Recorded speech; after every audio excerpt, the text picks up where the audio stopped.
Você acompanha Jornal da Rede Alesp.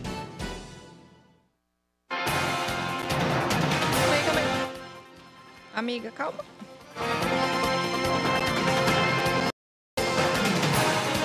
E este é o Jornal da Rede Alesp no combate ao coronavírus. Estamos de volta para abrir esse segundo bloco. Seguimos aqui com mais informações sobre a pandemia e entrevistas, claro, sobre o assunto que domina os noticiários no mundo inteiro.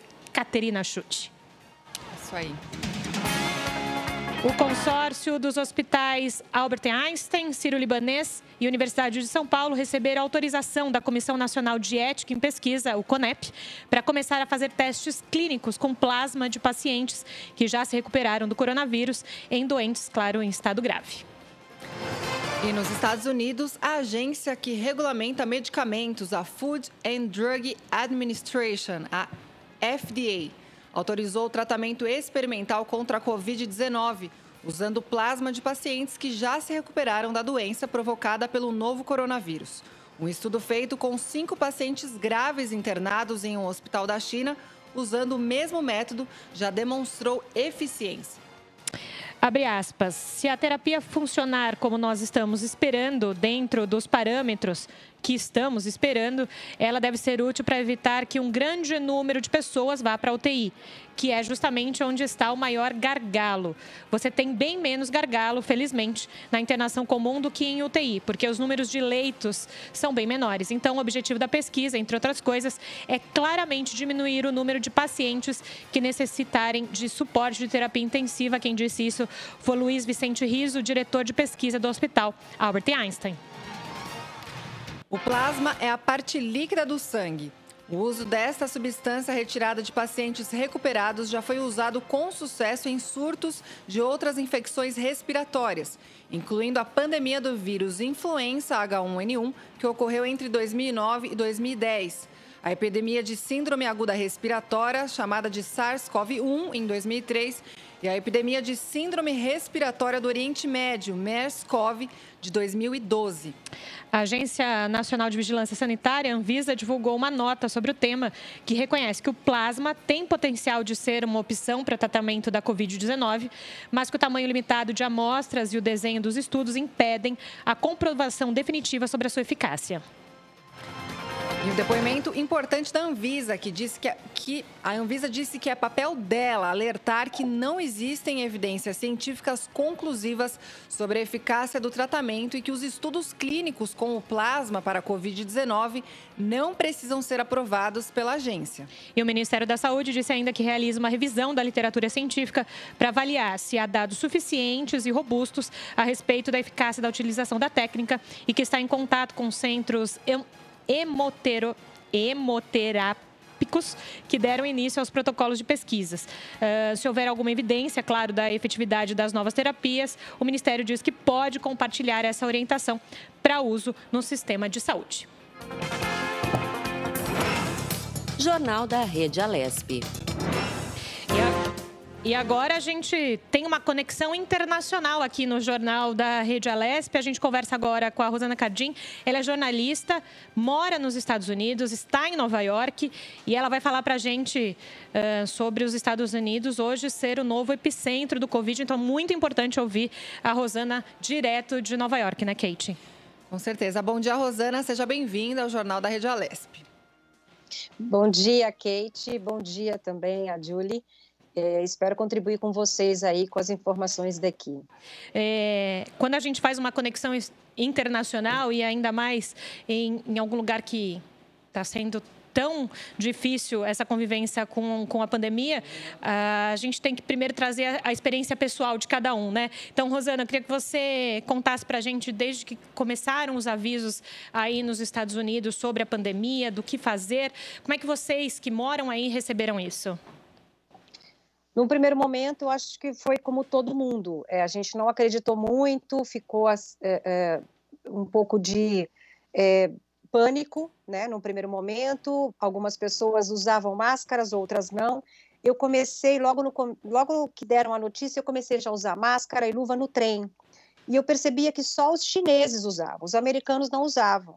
e eu continuava indo para a escola, porque eu estudo aqui, e as pessoas também não estavam tendo esses cuidados. Depois começou na China, quando passou para a Itália, aí sim a gente teve um baque maior, né? A gente começou a entender mais o que era aquilo, porque é um inimigo que você não vê, né? E aí começou sim a ter o primeiro lockdown, quer dizer, vamos fechar o comércio, primeiro as escolas, quando fecharam as escolas, alguns lugares continuaram, e, por exemplo, a construção civil trabalhou até o dia 3 de abril. Então, isso demorou um pouco, alguns setores. Outros já fecharam logo em seguida. Esse primeiro choque foi desesperador, porque você está lutando com uma coisa que você não está vendo. Então, muita gente não acreditou. Eu acho que esse foi um dos grandes problemas aqui. Rosana, como você bem mencionou, existe esse primeiro baque, né, imediato aí, quando as notícias começam a correr, os números começam a aparecer. Quer dizer, muita gente a princípio não acredita, quando os números começam então a ser atualizados, as pessoas começam então a ficar aí mais alerta. E a gente sabe que as autoridades então, desde que o vírus passou a ser expandido, passou então a tomar uma série aí de medidas para conter então o avanço da disseminação do vírus. A partir, então, das medidas que foram sendo tomadas, enfim, a gente sabe que o estado de Nova York é o epicentro, né, da pandemia. O que a gente poderia dizer da situação atual aí do estado de Nova York? Olha, é importante que se destaque por que os números começam a subir. A gente também não tinha, como não tem no Brasil, os testes. Quando começaram a aparecer os testes, aí sim a gente começou a se dar conta do número de infectados. Então, é isso que eu te falo, a gente está lutando com algo que a gente não sabe quem é. Então, eu posso ter desinfectado toda a minha casa e ele está aqui.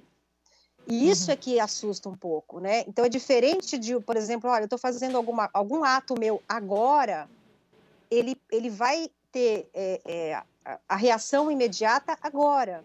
Então, isso que eu acho que demorou um pouquinho, como eu te falei.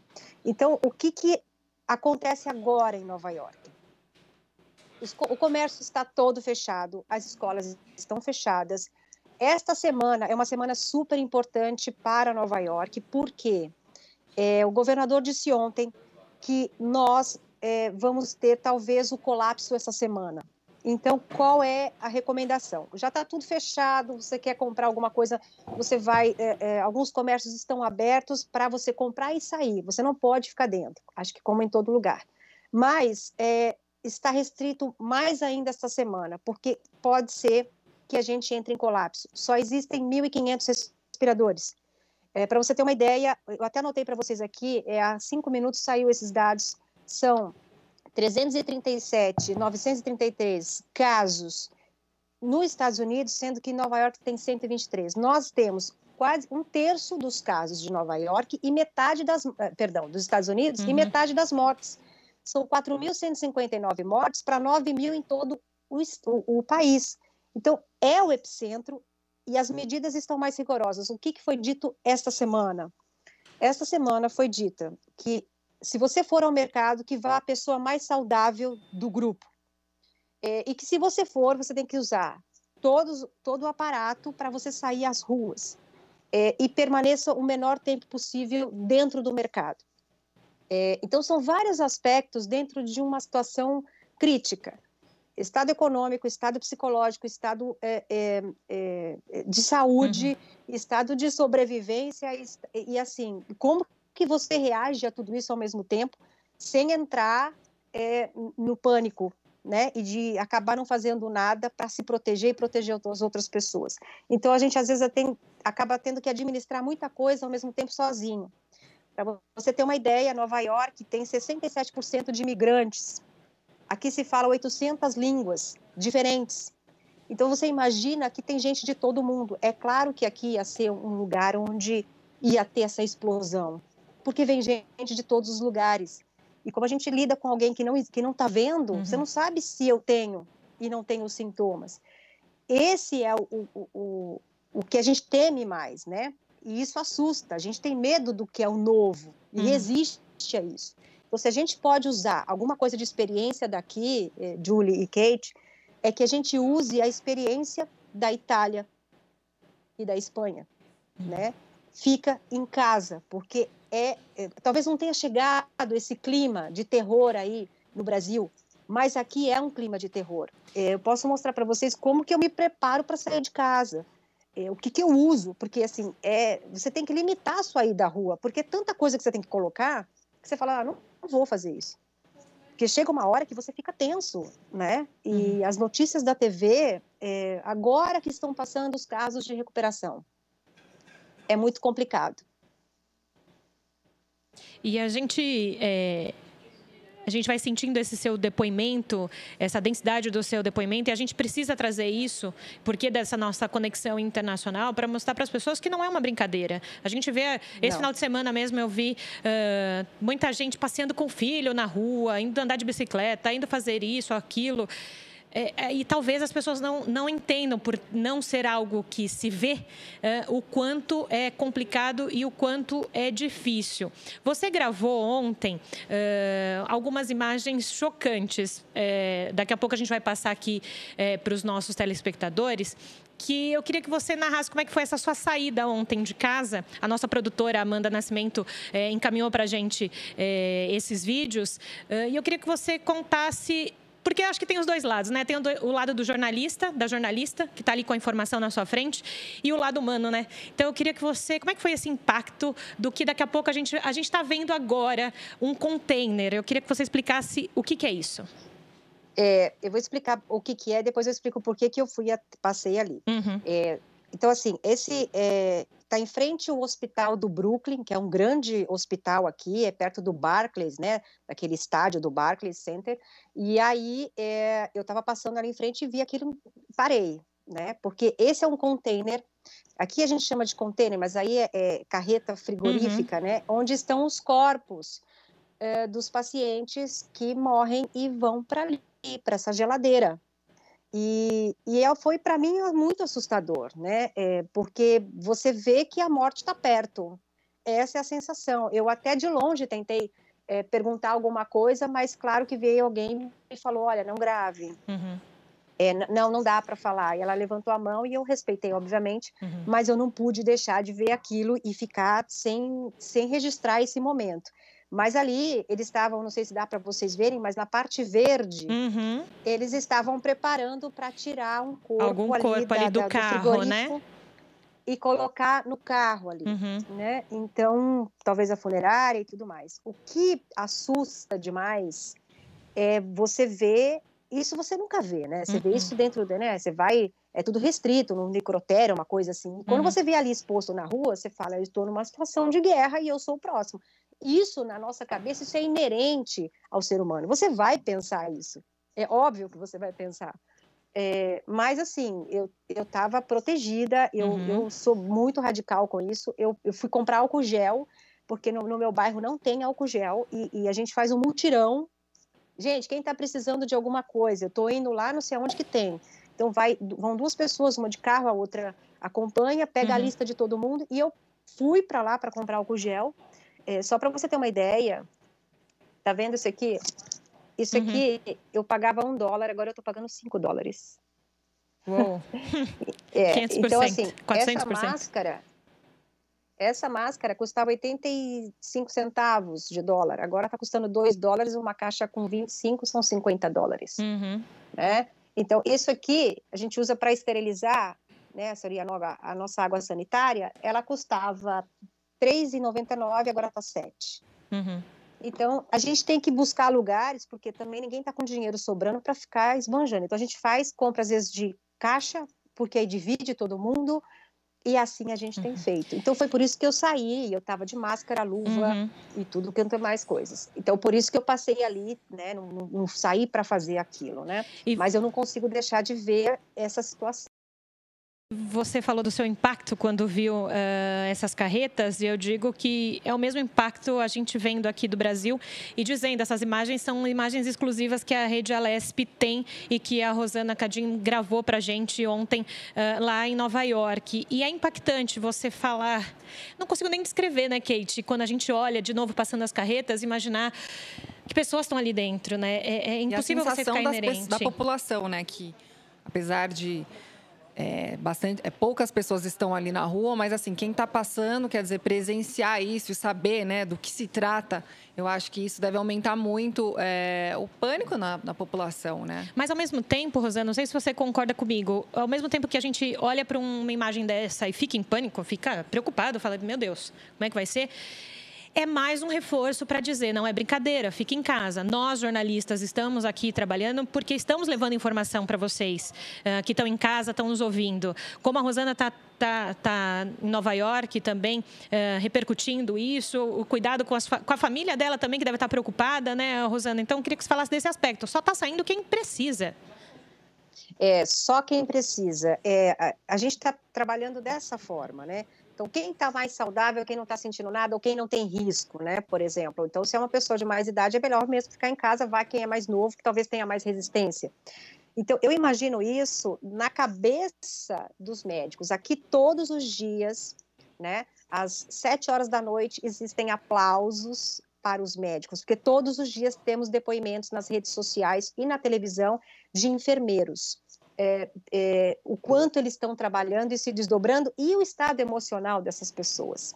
Porque existem mais de 1.000, né, pessoas que trabalham em hospitais infectados.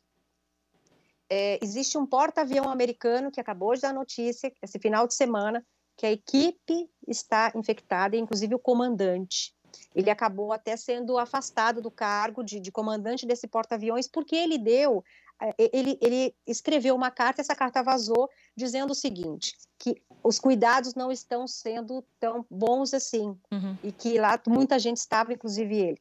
Ele acabou sendo afastado pelo corona e também porque acabou vazando essas informações. Aqui, a expectativa, e quando o governador fala, pode morrer de 100 a 240 mil pessoas nos Estados Unidos, isso significa que é muito mais do que morreu na Guerra do Vietnã, que são 60 mil, você fala o quê? Calma, peraí, né? Então eu posso estar no meio disso aí. E a minha família no Brasil, o que eu falo com eles todos os dias, mas é uma coisa que é muito...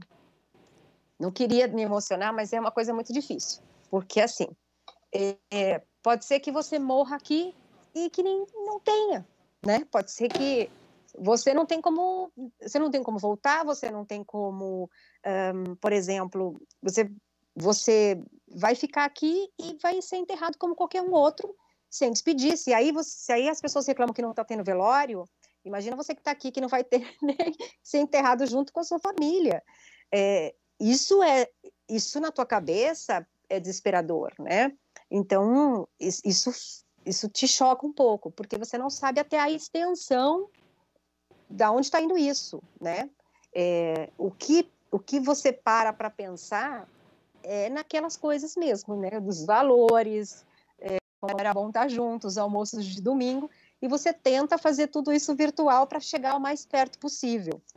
Eu até tenho muito apoio da minha família, porque toda hora que eu ligo, eles me atendem. Né? Então, eu mato a saudade do meu filho, assim, desse jeito, falo com ele várias vezes por dia, por mensagem, olha que está acontecendo isso, faz aquilo, como se eu estivesse junto, né? Então, eu consigo conversar dessa forma, para minimizar um pouco isso. Agora, aqui, a sensação de que você está num lugar onde 50% das pessoas do país morreram. Hoje eu abri o aplicativo só para pegar os dados para vocês, e às 6 da manhã, 6 pessoas morreram. Agora, já aumentou. Então, assim, tá chegando, sabe? É essa sensação que a gente tem. Tá chegando perto, né? Quer dizer, uma sensação sabemos muito pouco ainda sobre ele. Desculpe. É uma sensação de impotência, né, Rosana, que a gente acaba sentindo nesses momentos. E outra coisa que me chamou bastante a atenção no seu depoimento, e eu queria trazer essa informação aqui nesse momento, é a respeito da ausência, então, da quantidade de equipamentos, né? A exemplo das máquinas respiratórias, por exemplo. Quer dizer, isso me chama muita atenção porque a gente está falando dos Estados Unidos, né? Que é uma grande potência, um país aí extremamente rico, encontrando essa dificuldade, né? Quando a gente pensa no Brasil, que ainda é um país que está em desenvolvimento, a gente pensa que essa dificuldade também está sendo enfrentada até e será enfrentada em uma maior escala aqui no nosso país. Eu tenho uma notícia que diz que o governo chinês e os cofundadores da Alibaba vão, então, doar 1.000 respiradores de presente aí para os Estados Unidos. Quer dizer, esse tipo de ajuda acaba sendo bastante bem-vinda nesse momento, né, Rosana? Não, com certeza. O que eu queria que as pessoas entendessem um pouco de como funciona a saúde americana. Primeiro, aqui tudo é pago. Não existe um hospital das clínicas gratuito. Não existe isso aqui. Tudo é pago. A ambulância do bombeiro que nós utilizamos aí, aqui é pago. Se você usar um dia a ambulância do bombeiro, isso é pago. Então, tudo aqui é custo, né? Tudo aqui é pago. Não tem saúde pública aqui. Claro que agora todo mundo abriu as portas para poder atender essa pandemia. Então, imagina numa situação normal, ninguém tem muito respirador, né? Porque a população não tem essa demanda toda de gente que precisa de um respirador. Eles conseguiram comprar, e até o respirador, para você ter uma ideia, ele custava antes 16 mil, passou a 40 mil. Isso foi uma das primeiras entrevistas do governador aqui. Então, como é que as pessoas estão pensando, né? Estão evitando chegar, toda essa restrição é para evitar chegar no colapso. Eles diziam, por que essa semana é importante? Porque vai faltar o respirador, mesmo com toda a doação chegando, eles estão tentando evitar que o médico tenha que escolher quem vai viver, quem vai ter mais chances de sobreviver, né? E nessa hora existem protocolos para isso, mas a gente sabe que os mais velhos acabam indo, né? Então, assim, como que vai ser isso? Como é que vai ser essa sensação de você talvez tenha que concordar em perder alguém que você ama, né? Isso é muito complicado. Eu tenho na minha cabeça, eu espero que não seja assim, mas assim, eu me questiono de algumas coisas. Entre um americano e um imigrante, não sei, né? Isso fica na minha cabeça, isso é um questionamento meu, veja, ninguém falou nada disso, eu espero que, claro, que isso não seja, mas é um questionamento meu, pessoal, tá? Então, tem muita coisa que passa pela nossa cabeça ao mesmo tempo. Eu espero que, de verdade, que outras nações nos ajudem aqui, porque acho que a partir do momento que tem aqui e depois não vai ser mais utilizado, que se doe para outro lugar. O que eu percebi também foi que tem respiradores manuais, alguns respiradores manuais estão chegando também, e que eles estão pedindo para que, chegou um alerta, inclusive no meu celular disso, eu enviei aí para vocês, pedindo para os enfermeiros serem voluntários, porque para uma pessoa precisa de revezamento de 5 voluntários ou de 5 pessoas para poder ficar bombeando esse respirador, né, portátil. Então, isso é difícil. Imagina ser 5 pessoas para salvar uma. Olha, e uma escassez que a gente está de situação. Pior ainda, essa questão dos respiradores, que chama bastante atenção, é que estão pedindo respiradores para os veterinários também. Outro alerta que chegou, se você conhece algum veterinário, que ele possa doar o respirador de animais para pessoas, que é o mesmo, né? Você pode usar, enfim. E aí vai se fazendo uma rede aí de apoio e de tentar, de algum modo, ajudar o outro. Rosana, eu queria te agradecer, a gente vai precisar encerrar essa nossa conexão São Paulo, Nova York, mas, Rosana Cadin, obrigada pelo seu depoimento e por se colocar à disposição de contar para a gente, de ter gravado as imagens que foram chocantes, sim, para a gente, exclusivas aqui para a Rede Alesp. Obrigada e numa outra oportunidade a gente conversa mais um pouquinho de como está essa situação por aí, tá bom? Obrigada, eu que agradeço a oportunidade, espero ajudar vocês de alguma forma e ao Brasil. O que vocês estão vendo de Nova York talvez não seja tão real quanto é estar aqui. Então, se vocês puderem, fiquem em casa. Obrigada. Essa é a Rosana Cadin, direto de Nova York. Um depoimento muito denso e emocionado aqui na Rede Alesp, no Jornal da Rede Alesp. Jornal da Rede Alesp. Uma pesquisa Datafolha publicada hoje no jornal Folha de São Paulo questionou a população sobre as medidas de isolamento impostas pelas autoridades para conter o avanço do coronavírus. De acordo com o levantamento, 76% dos brasileiros acreditam que o mais importante neste momento é deixar as pessoas em casa. 18% querem acabar com o isolamento e 6% não sabem. O Instituto entrevistou por telefone 1.511 pessoas entre os dias 1º e 3 de abril. A margem de erro da pesquisa é de 3 pontos. O levantamento também questionou os entrevistados sobre fechamento de comércio, suspensão de aulas e quanto tempo o isolamento deve durar.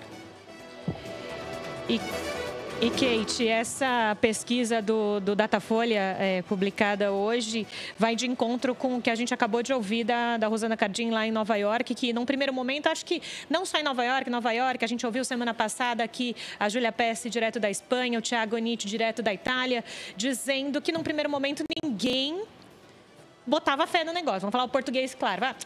Não, é uma coisa assim, não vamos sair muito. E depois, ao longo do tempo, foram entendendo, ao longo dos dias, né, não do tempo, ao longo dos dias foram entendendo que era preciso ficar em casa. Que bom que parece aqui que 76% dos brasileiros acreditam que é importante ficar em casa. Mas 76% ainda é pouco, não é, Kate? Exatamente. Por isso a gente quer reforçar para esses 18% que querem acabar com o isolamento e com esses 6% que não sabem, a gente quer reforçar, então, com todas essas informações que a gente tem trazido aqui ao longo do jornal, a importância, então, de cumprir e respeitar essa medida, então, de isolamento e permanecer em casa. Pois é, e a gente segue aqui no Jornal da Rede Alesp, trazendo a informação. A gente está todos os dias, de segunda a sexta-feira, das 9h30 da manhã às 2h30 da tarde, 4h30 de informação ao vivo diária para vocês, para saberem o que acontece em cada ambiente, né? Porque a gente já falou aqui de pecuária, a gente já falou de também saúde, a gente fala muito de aspectos da saúde, doméstico, os cuidados que a gente tem que tomar. A gente vai falar ao longo desse programa também com a questão de educação, questão tributária. Então, assim, é muita coisa que impacta a vida um do outro, né, Kate? A gente não pode ficar imune. Às vezes indiferente, né? Às vezes as pessoas falam assim, mas tá chato ficar em casa, não aguento mais ficar em casa. Mas uma frase me chamou a atenção de um conhecido. É melhor agora ficar 15 dias em casa e ter minha filha, meu filho, o resto da vida. Exatamente. Né? Exatamente. Então, a gente está reforçando isso aqui para ficar em casa. É um investimento, né? É um investimento. A gente precisa, enfim, seguir, fazer que a coisa aconteça direito, né? Então, a gente vai ser redundante o jornal todo aqui, nas nossas plataformas digitais, no YouTube, você vê todos os outros programas, todos os boletins informativos que os nossos repórteres estão produzindo aqui para vocês. E aí, é assim, isso, fique informado e fique muito bem informado aqui na Rede Alesp. Jornal da Rede Alesp. E a gente segue as nossas entrevistas aqui no Jornal da Rede Alesp nesta segunda-feira. E agora com a gente o deputado Sebastião Santos, do Republicanos. Ele vai falar sobre o trabalho, claro, feito na sua região, no estado, tentar aí combater a pandemia do coronavírus. Bom dia, deputado Sebastião. Seja bem-vindo ao Jornal da Rede Alesp. Bom dia a todos os amigos que estão aí ligados no Jornal da Rede Alesp. E uma ótima semana a todas e a todos. É isso mesmo, deputado. Deputado que já é nosso sempre convidado aqui no jornal, já gravou outros programas aqui comigo e com a Kate também, o Alesp Conecta e tudo mais. Agora no momento de falar de cuidados e prevenção. O senhor já entrou aqui em outro momento do jornal para falar desse primeiro momento que vive o estado de São Paulo e o Brasil. Hoje há a possibilidade do governador João Dória, daqui a pouco na entrevista coletiva dele que nós vamos transmitir aqui na Rede Alesp, de estender por mais 15 dias a quarentena aqui no estado. Eu queria a sua opinião sobre isso, deputado. Bom, eu acho que nós estamos vendo hoje o Estado, ele ter aí casos praticamente na maioria dos municípios, né? Principalmente os municípios maiores, você já vê muitos casos. Pessoas que nem acreditavam que estavam com o coronavírus e que acabaram descobrindo e hoje estão aí muitas vezes internadas ou em quarentena lá dentro da sua casa. Agora, o que é que nós temos que entender? Nós temos que entender o seguinte: os cientistas as pessoas ligadas à saúde realmente do Estado de São Paulo, elas estão aptas a dar um parecer, a dar um posicionamento para nós, né? Por que motivo vamos ficar em casa? Por que motivo vamos sair de casa? Por que motivo vamos usar a máscara? Por que motivo vamos usar a luva? Vamos tirar os sapatos antes de entrar dentro da nossa casa, após ter saído para ir ao mercado, ir à farmácia, ir ao banco ou fazer alguma coisa? Eu acho que esse momento é o momento de nós pensarmos, né? Nós tínhamos aí uma curva que estava em ascensão, depois ela deu uma diminuída e agora ela sobe novamente. Sobe por quê? Porque as pessoas estão, muitas vezes, não acreditando mais, né? Saiu daquele primeiro momento, muitas delas tiveram que voltar a trabalhar, muitas vezes a pessoa trabalha como autônomo, ela vende alguma coisa e ela precisa vender porque ela vende pelo dia para que no outro dia ela tenha o alimento, ela tenha a condição de se manter em casa. Então, essas pessoas estão sendo obrigadas a sair de casa, porque até mesmo o governo ainda não se disponibilizou a ajudá-las. Nós estamos aí aguardando, né, até dia 10, o governo federal liberar algum recurso para essas pessoas. Então, nós estamos vendo o quê? Os governantes, tanto federal, estadual, municipal, eles fazendo decretos, eles se posicionando de alguma forma. E o governo do Estado de São Paulo está se posicionando. Hoje, acredito que nós vamos ter algumas novidades boas para o Estado, boas para manter as pessoas sem a contaminação do vírus e com saúde. E, deputado, aqui também a Assembleia Legislativa, os senhores destinaram aí muitas das emendas para o combate do coronavírus. Até foi uma questão muito elogiada pelo governador João Dória na última sexta-feira. É preciso cada um, dentro do seu setor, fazer sua parte, né, deputado? Esse momento é o momento de todos priorizarem a questão da saúde, né? Nós temos de emendas impositivas 50% de um item do orçamento do Estado de São Paulo. Então, nós priorizamos, junto ao governo do Estado de São Paulo, que ele pudesse liberar todas essas emendas rapidamente e de uma forma onde as Santas Casas, o setor de saúde pudesse ter esse recurso em mãos para fazer as suas ações nos municípios. Eu, principalmente, olho muito para isso. Não adianta só pensarmos aí no município de São Paulo, no centro de São Paulo, tudo bem, temos mais de 11 milhões de pessoas, mas nós temos aí uma estrutura de saúde muito forte, diferente de que aqui no interior, nos pequenos e médios municípios, que não tem uma Santa Casa, que tem um pronto atendimento aí sem equipamentos, e que depende de locais regionais. Nós estamos tendo aí já casos em muitos municípios, né? Municípios pequenos, municípios de 10 mil habitantes, que não têm um leito de UTI. Então, se eles precisarem de um leito de UTI, com certeza vão ter que se locomover para outro município. E esses recursos trazem o quê? Trazem a possibilidade desses municípios se adequarem, eles conseguirem lá o ventilador, o equipamento necessário para que essas pessoas tenham pelo menos o básico.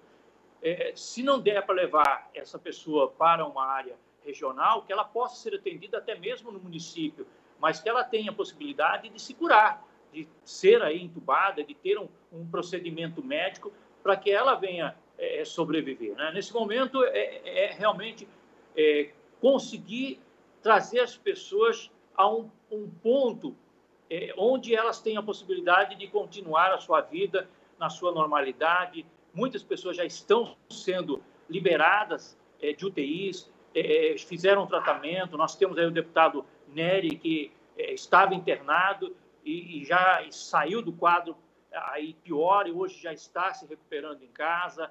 Então, nós temos outros deputados aí passando por procedimentos ainda, mas nós sabemos que é importante, nesse momento, esse recurso chegar na ponta, que vai gerar emprego, vai gerar a condição de comprar equipamentos, de comprar equipamentos básicos, como luva, como máscara, como as capas, como tudo que for necessário, a limpeza das alas onde estão infectadas. Eu acho que é o momento que o governador priorizou aí e recebeu o apoio da Assembleia Legislativa do Estado de São Paulo e um apoio muito rápido e que nós estamos à disposição para poder ajudá-lo com muito mais condição. Eu mesmo penso o seguinte, que as emendas que foram para a infraestrutura deveriam ser modificadas, todas elas também, para a saúde nesse momento. Deputado, o que a gente percebe é a tecnologia como uma grande aliada nesse momento, né, deputado? Quer dizer, aqui, a exemplo aqui da Casa do Parlamento Paulista, com as sessões no plenário virtual, quer dizer, o trabalho legislativo aí acontecendo, né, mesmo nessa situação que a gente está vivendo. É um momento em que a Assembleia Legislativa é bastante demandada, especialmente aí pelos municípios, a exemplo dos decretos, por exemplo, de calamidade pública, que são homologados aqui na Casa. Quer dizer, as demandas precisam continuar sendo prosseguidas, né? E a gente tem, então, aí as sessões virtuais, a tecnologia como uma grande aliada nesse momento. Qual que é o balanço que o senhor faz, né, dessa importante medida estratégica aí que foi tomada pelo Parlamento Paulista com essa sessão virtual aí? Bom, eu acho que não poderia ser diferente. Nós estamos numa época em que a tecnologia está nas nossas mãos. O celular está nas mãos de quase 100% da população. E não poderíamos deixar de forma alguma, já que temos vários casos já de deputados que pegaram o coronavírus, nós não poderíamos pegar e transferir isso para todas as pessoas, não só os deputados, mas os assessores, aos funcionários da casa. Nós não poderíamos colocá-los em um momento de dificuldade também, né, onde eles pudessem contaminar-se, porque o deputado está com o coronavírus, que passou para o motorista, que o motorista passou para o atendente e que assim vai fazendo uma corrente. Então, nós temos que brecar essa corrente. E o formato aí, o presidente Cauê Macris, ele chegou em bom tempo aí e trouxe essa inovação para casa, que está funcionando, ajudou muitos municípios a estarem montando também os seus decretos de calamidade pública, porque sem o decreto, o município não pode comprar sem licitação, ele não pode adquirir equipamentos, não pode fazer a sua parte usando recursos, muitas vezes, oriundos da educação, do social, do esporte, do turismo, para poder ajudar as pessoas nesse momento. Eu acho que hoje mesmo teremos aí a oportunidade dos deputados entrarem a partir aí das 2h30 aí ao vivo da sua casa, falando sobre um tema, debatendo com a população. Eu acho que nós estamos inovando, nós estamos ganhando espaço, nós estamos levando com muito mais rapidez as ações do Parlamento Paulista para a população, principalmente para aqueles eleitores que votaram em nós, para que eles vejam o que nós estamos fazendo pela população, possam ter orientação, possam ter aí o tirar das suas dúvidas. Eu acho que é muito importante parabenizar não só o presidente Cauê Macris, toda a mesa, mas parabenizar a vocês aí da TV, da Rádio Alesp, de todos os meios aí que estamos utilizando para levar esse conhecimento nesse momento, as ações em loco, no momento que está acontecendo, como daqui a pouco vocês estarão aí junto ao pronunciamento aí do governador João Dória, para levar à população se o decreto vai continuar, quem vai poder voltar ao trabalho, quem não vai poder, quem vai ter que ficar em casa. Então, eu acho que tudo isso traz uma dinâmica muito rápida à população e que ajuda demais. Imagine se nós não tivéssemos nada disso. Muitas pessoas estariam com coronavírus, estariam passando um momento de dificuldade sem saber até o que tinham. Então, nesse momento, a informação é muito importante.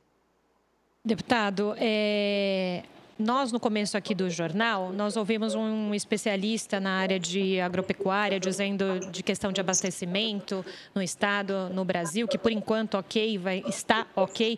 O senhor que é do interior, ali da região de Barreto, o senhor fala muito sobre agricultura familiar, piscicultura. O senhor que há tanto tempo fala sobre isso, cuida desses aspectos, como é que o senhor vê hoje esses dois aspectos de agricultura familiar, piscicultura aqui no estado de São Paulo, com a pandemia, o que o senhor vê de dificuldades para eles? Olha, eu vejo uma oportunidade para a população buscar alimento. Nós temos aí os mercados funcionando hoje, normalmente, sem aquele apavoro, né? Eu me lembro que houve um momento em que nós não tínhamos carne né, no estado de São Paulo, e nós pegávamos enormes filas para pegar ali 1 quilo de carne. E nós sabemos que nesse momento isso não precisa acontecer. Nesse momento a pessoa pode ir qualquer horário no mercado, tem lá os alimentos para ele comprar, ele não precisa lotar 3, 4, 5 carrinhos de alimento, não, ele vai comprar o básico para se manter ali por uma semana.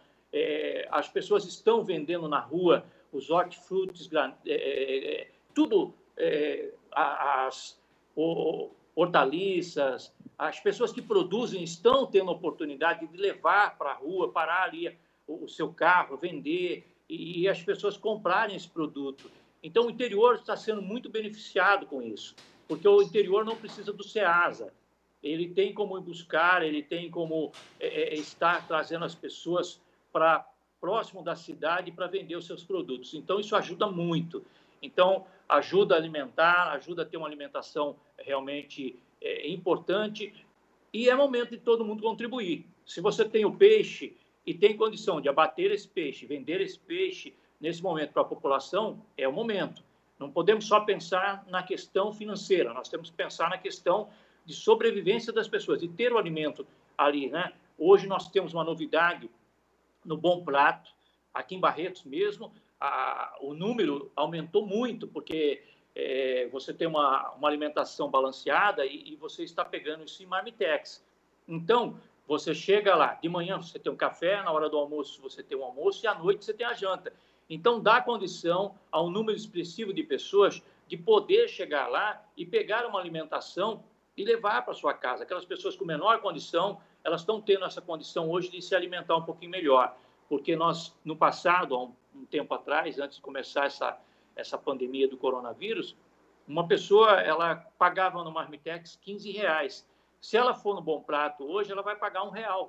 Ela tem condição, a pessoa que não tem condição financeira, ela tem condição de fazer uma alimentação, ela, sua família, porque toda a família está dentro de casa, os filhos estão lá dentro de casa, a esposa, o marido, todo mundo junto, e fazer uma boa alimentação. Acho que nesse momento a agricultura familiar ela é uma saída para toda a população do estado de São Paulo, principalmente para os municípios do interior paulista que produzem aí o alimento.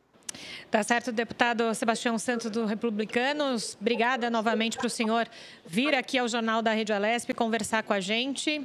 E aqui, a hora que o senhor quiser, só falar.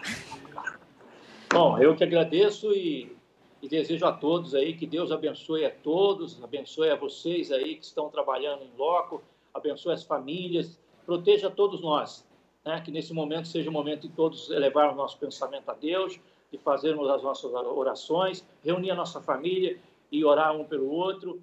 É momento realmente de estar bem com a família. Eu estava vendo um vídeo e eu até postei alguma coisa hoje nas minhas redes sociais, falando, né, que o tempo hoje, para nós, ele tem sido um momento que nós temos que aprender a conviver com ele, né? E quem está ganhando muito com isso é o planeta num todo, né? O planeta que não está tendo mais ali o óxido de carbono sendo jogado no meio ambiente, a poluição que já está se dissipando, as águas que estão se limpando, realmente o planeta se renovando, né? Um momento de respiro, um momento em que todos nós temos a oportunidade de pensar no futuro, de repensar nossas vidas e ver que não é só a vida financeira que faz a engrenagem funcionar, mas é um todo. E a vocês aí o nosso grande abraço e vamos continuar aí até o final disso, que em breve estejamos aí nos abraçando e dizendo vencemos mais uma e estamos aqui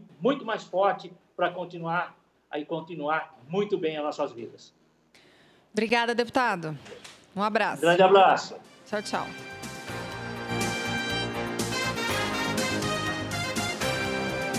E o governo de São Paulo cancelou nesse final de semana a medida que permitia o funcionamento de escritórios de advocacia e de contabilidade, desde que sem acesso de clientes.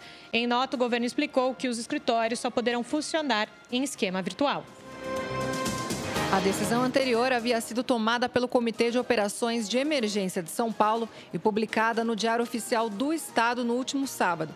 O decreto reforçava a permissão para o funcionamento dos escritórios de advocacia e contabilidade, além de prédios comerciais e lojas de peças e acessórios para veículos automotores no estado durante a quarentena. Pelo Twitter, o governador de São Paulo reafirmou o cancelamento da autorização desses escritórios, poucas horas depois do Palácio dos Bandeirantes emitir uma nota avalizando o decreto publicado no Diário Oficial. E disse Dória, os escritórios poderão funcionar virtualmente, mantendo o atendimento remoto aos seus clientes. Essa foi a fase do Dória. O Comitê Extraordinário do Covid-19 informa que a manutenção do serviço de autopeças, que é essencial para atender a área de logística, e serviços internos de advocacia, com restrição à aglomeração de pessoas e ao atendimento ao público, já era autorizada pelo decreto da quarentena. Os prédios comerciais podem ficar abertos desde que as atividades não essenciais, já previstas nos decretos, não façam atendimento presencial do público.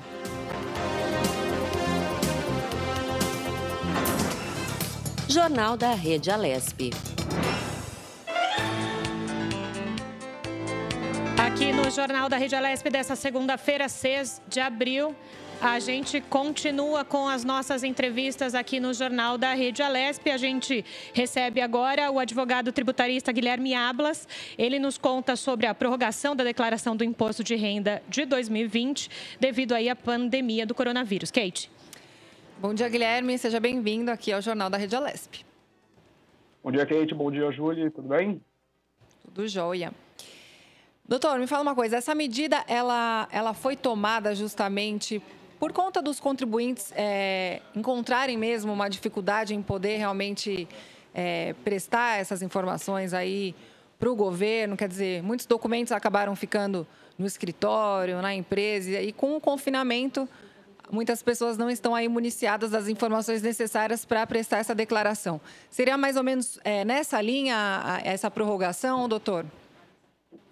Sim, na verdade a gente tem alguns pontos aqui que a gente tem que levar em consideração para entender o porquê da renovação desse prazo para entrega. Um deles, como bem você disse, é a questão que muitos dos documentos demandam de informações contábeis que vêm da própria empresa, onde o cidadão trabalha e tudo mais. Outro ponto interessante de se observar, que justifica essa postergação, é que a própria Receita ela não está com o atendimento presencial, ou ainda o atendimento presencial está sendo feito mediante agendamento pelo site e em número reduzido de funcionários, o que dificulta o contribuinte de, eventualmente, obter alguma informação que ele precise dentro da própria autarquia, tá? Então, é isso que gerou a Receita vir ali naquela entrevista coletiva e determinar essa postergação até 30 de junho para a entrega que vencia agora no final de abril.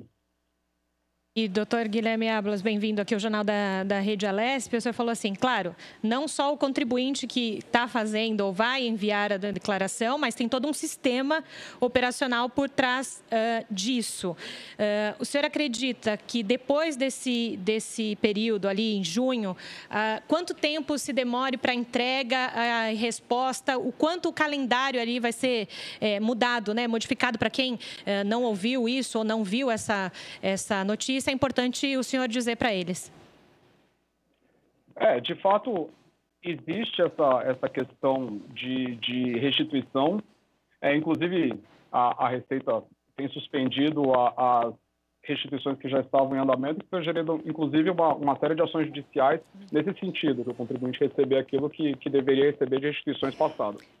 Muito bem. Dado essa paralisação, eu acredito que a restituição do referente a 2019-2020 também vai ser postergada, talvez aí até para o início do ano que vem. A gente não tem essa informação ainda, tá? É algo que a Receita postergou a entrega, mas ela não definiu as regras dessa postergação, os efeitos dessa postergação, de modo que a gente tem que aguardar o posicionamento oficial deles no que vai acontecer, inclusive com relação a essa restituição, enfim, decorrente dessa entrega.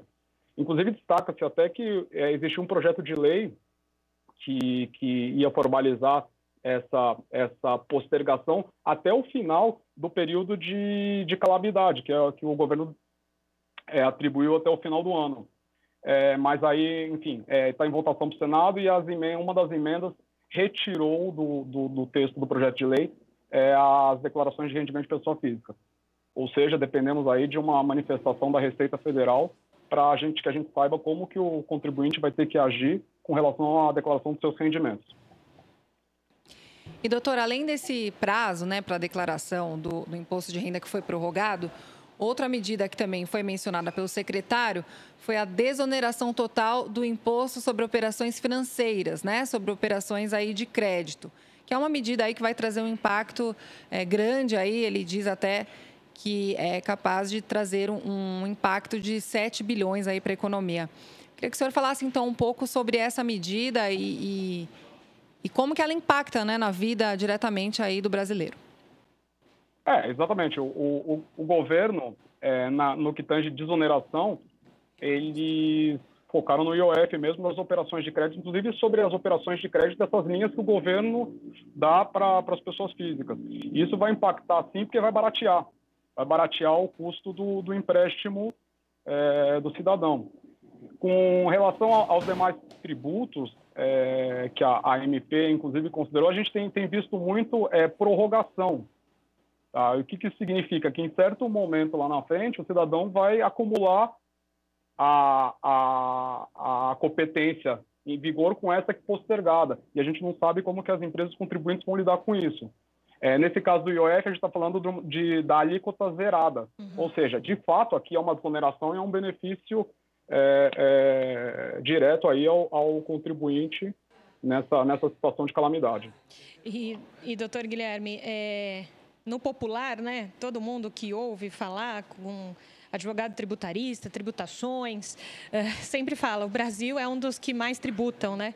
E a gente passa muito tempo para pagar os nossos impostos e tudo mais. Então, popularizando esse termo, para quem está ouvindo, vendo a gente, dentro da sua experiência, nesse momento de pandemia, a gente sabe que a economia está sendo afetada, a gente não sabe como vai ser o pós-pandemia, economicamente falando, a gente tem previsão, mas não tem certeza.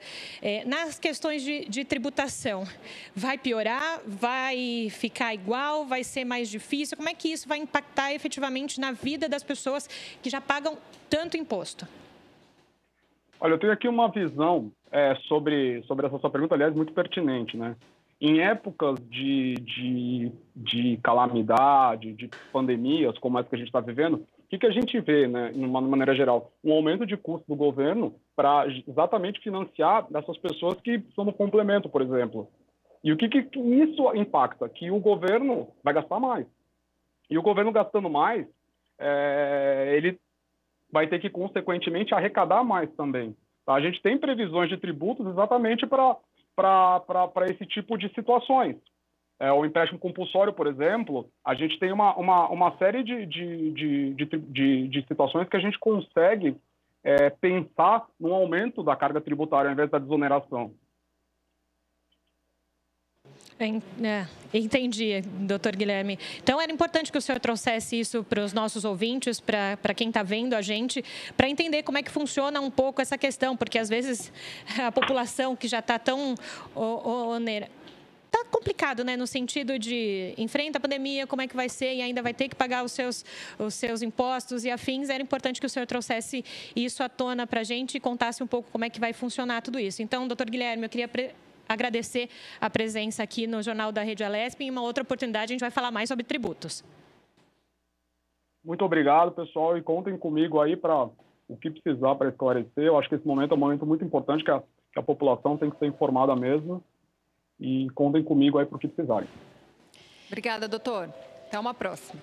Tá aí, Kate, doutor Guilherme Ablas contando pra gente aí essa questão de tributação, de IR, que é importante, faz parte da nossa vida, faz parte dos nossos deveres, né? Como cidadão. Então, era importante a gente entender como é que fica nesse momento de pandemia, que é impactado também, não tem jeito, né, Kate?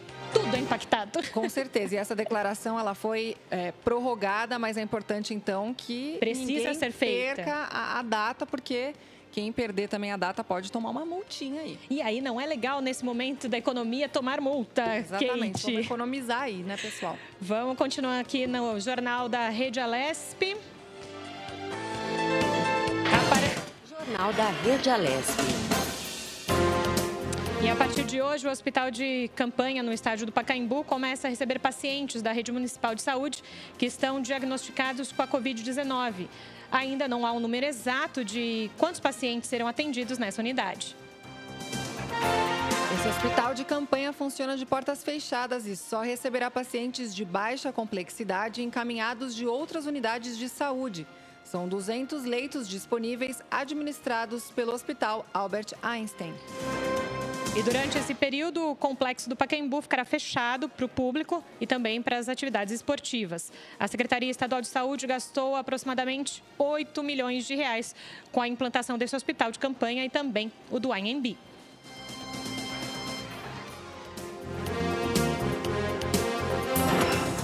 Jornal da Rede Alesp. Gente, temos outro colega nosso aqui do Jornal da Rede Alesp, prontinho na ponta do Skype. Gostou, né? Ponta do Skype não é ponta do telefone, é ponta do Skype, para falar com a gente, o nosso repórter Luciano Teixeira. Nosso amigo, nosso colega, meu primo, inclusive. Lu, bom dia. Repórter Luciano Teixeira, o que você traz de novidades, de informação? Você é sempre muito bem informado aqui na Rede Alesp. Ei, meninas, tudo bem? Como é que vocês estão? Me diz primeiro, como é que tá aí a quarentena? Vocês estão trabalhando, né? Tá tudo tranquilo com vocês? Estamos aqui a todo vapor, com alquinho em gel na mesa. Com alquinho. Com todas as medidas de segurança. Você tá com seu alquinho aí, porque você está trabalhando de casa, no home office, mas tem que passar. Eu sou, acho que, a única pessoa que não conseguiu o álcool gel até agora. Outro dia eu fui no mercado. Por favor. Eu estou aceitando doações de álcool gel, tá? De vocês e tal. Deixa uma aí para mim quando eu for essa semana fazer o jornal. Vamos te enviar, fique tranquilo. Eu consigo achar. Então, vamos falar um pouco sobre economia? Bora. Vamos falar um pouco sobre...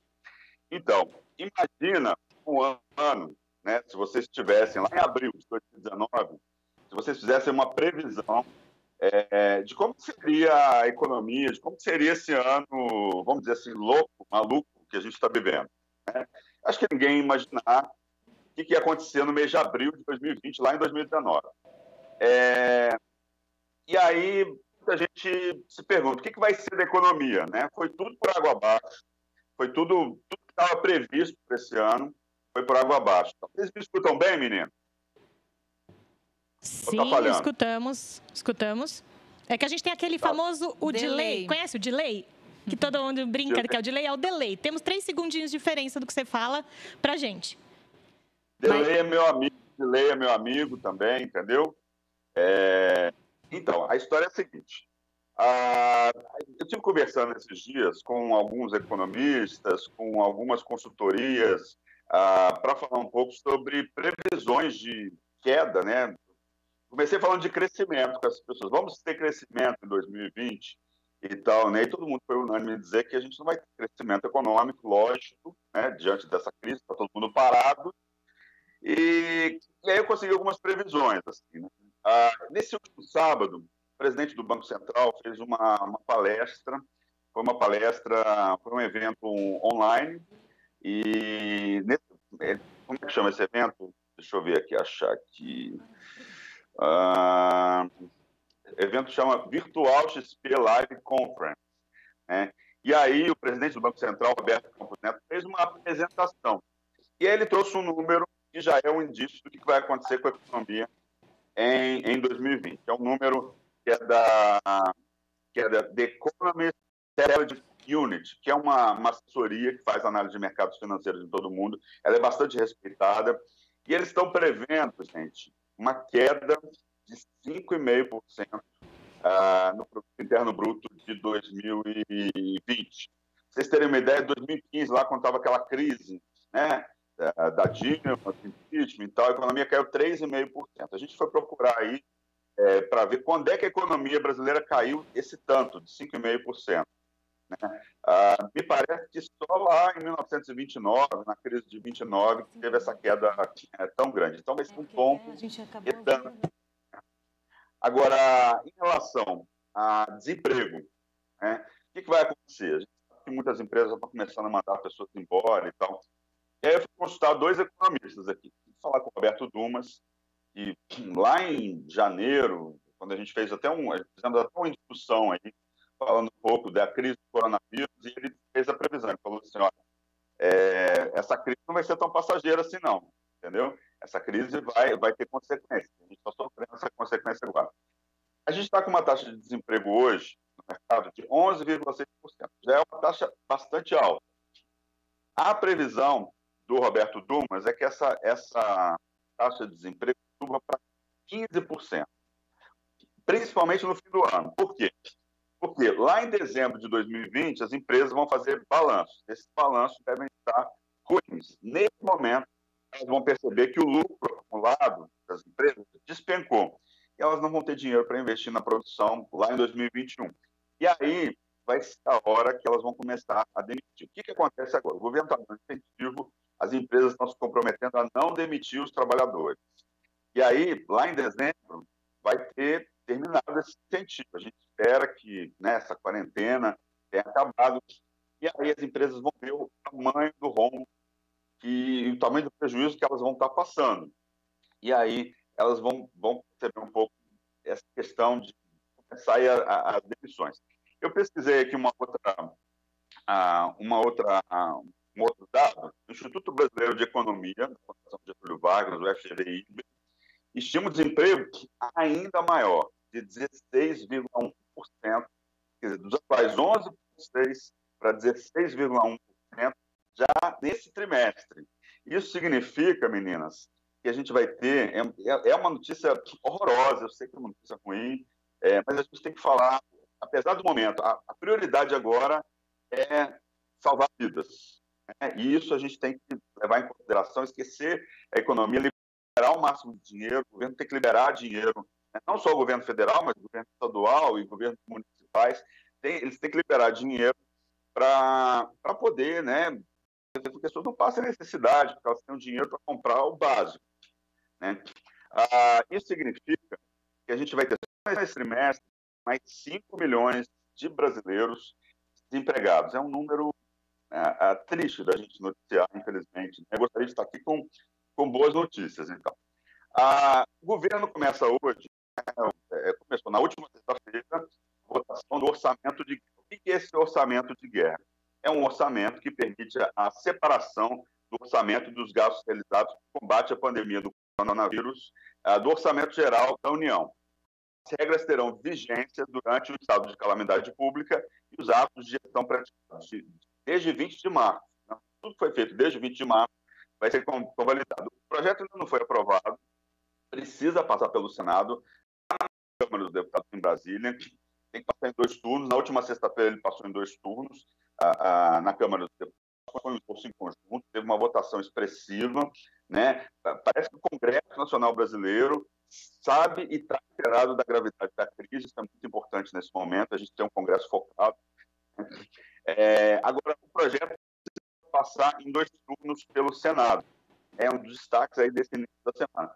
E parece que vai passar pelo Senado tranquilamente, inclusive acho que o ano máximo, e a gente vai ter um projeto, um orçamento de guerra para combater a crise. Meninas, vocês falaram? Sim, te chamei, Luciano, para na sua próxima entrada aqui durante a semana no Jornal da Rede Alesp, você repercutir, então, essas medidas do governo, até porque a gente precisa tocar aqui o jornal e daqui a pouco chamar um intervalo. Obrigada, Luciano, pelas suas informações, super bem informado com a parte econômica do que está acontecendo. Obrigada, Lu. Tchau, tchau.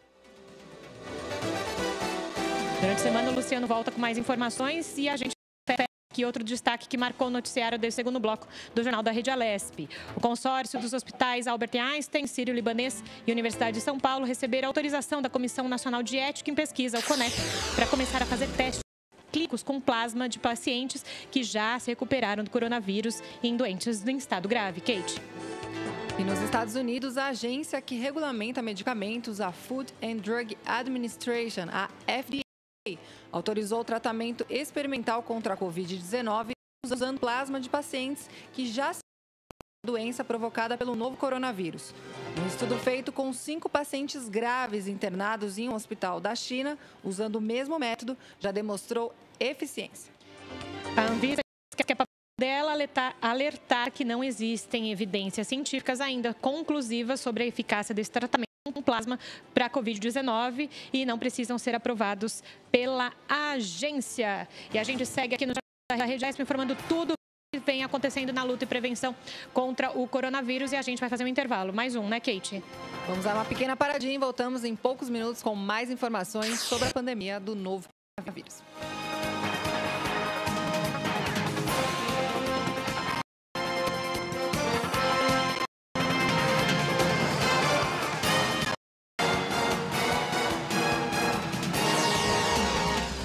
Você acompanha Jornal da Rede.